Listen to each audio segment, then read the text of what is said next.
మనకు దక్కపోయినా పర్లేదు. పక్కనోళ్ళకి మాత్రం దక్కకూడదనే మెంటాలిటీతో ఉన్నారు ఇప్పుడు జనాలు.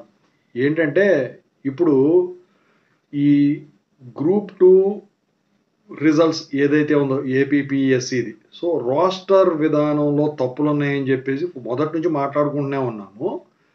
అయితే ఇక్కడ అయితే కోర్ట్‌లో పిటిషన్ వేసినోళ్ళు ఆళ్ళంతా బానే ఉన్నారు.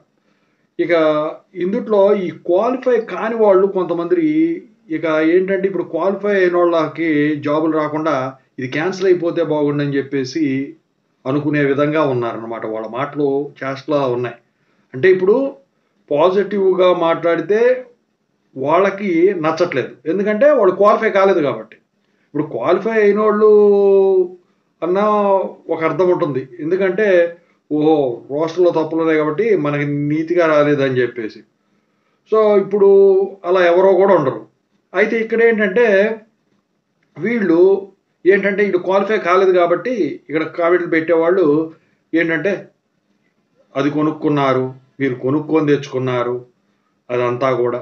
ఎట్లా కొనుక్కుంటారండి? ఒక దారి చూపిచ్చండి. ఒకడాయనేమో ఎంత రేటు పెట్టొచ్చు అని జెప్పేసి ఒకాయన కామెంట్ జేస్తుంటాడు. ఇంకొక ఆయన కబోర్డ్‌లు జూత్తడు. ఆ!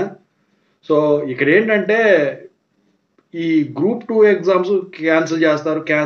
అసలెవడికి తెలీదది. దాని సంగతి క్యాన్సిల్ జేస్తారని. సో, క్యాన్సిల్ చేసేవాళ్ళు అసలు మొన్న ఎగ్జామ్ జరిగినప్పుడు దానికి పర్మిషన్ ఎలా ఇచ్చారు? కోర్టే గదా పర్మిషన్ ఇచ్చింది ఎగ్జామ్ పెట్టుకోవడానికి. సో, రోస్టర్ విధానంలో తప్పులున్నాయని జెప్పేసి నోటిఫికేషన్‌లో ఇచ్చారు. No problem. ఆ తర్వాత ఇక దానికి ఆజ్యం పోయటానికి అగ్గికి వీళ్ళు ప్రక్షాళన చేయాలి అయి అన్న డైలాగులు గూడా వీళ్ళు వక్రీకరించేసేసారు. ఇంకేముంది తీసేస్తున్నారు, క్యాన్సిల్ చేసేస్తున్నారు, రద్దు చేస్తున్నారు, కొత్తగా ఏస్తున్నారని. అసలు ఏం జరుగుద్దని ఎవరికీ తెలీదిప్పుడు అక్కడ. ఆ కోర్టు కేసు ఏమవుతదని జెప్పేసి ఇప్పుడు అందరిలో ఉన్న తర్జన భర్జన.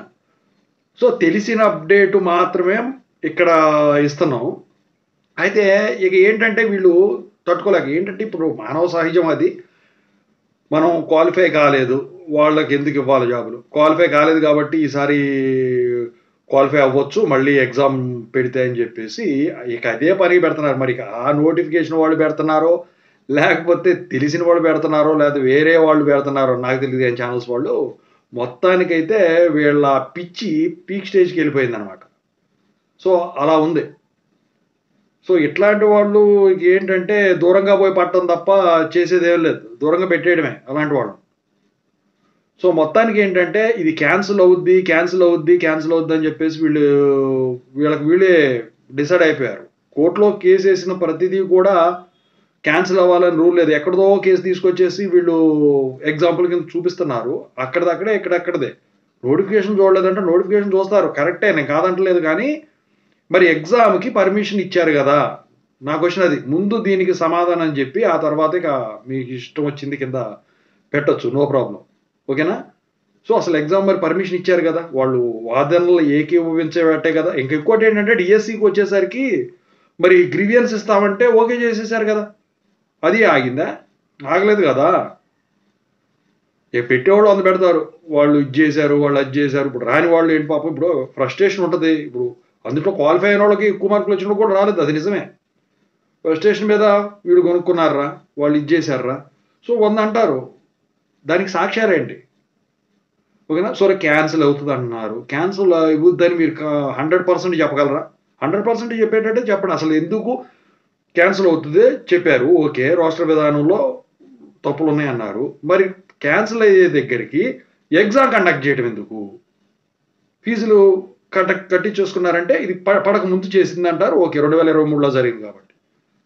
సో, ఆలోచించండి ఒక్కసారి. ఓకేనా? దీనికి సమాధానం చెప్పి ఆ తర్వాత కామెంట్ చేయండి. Thank you.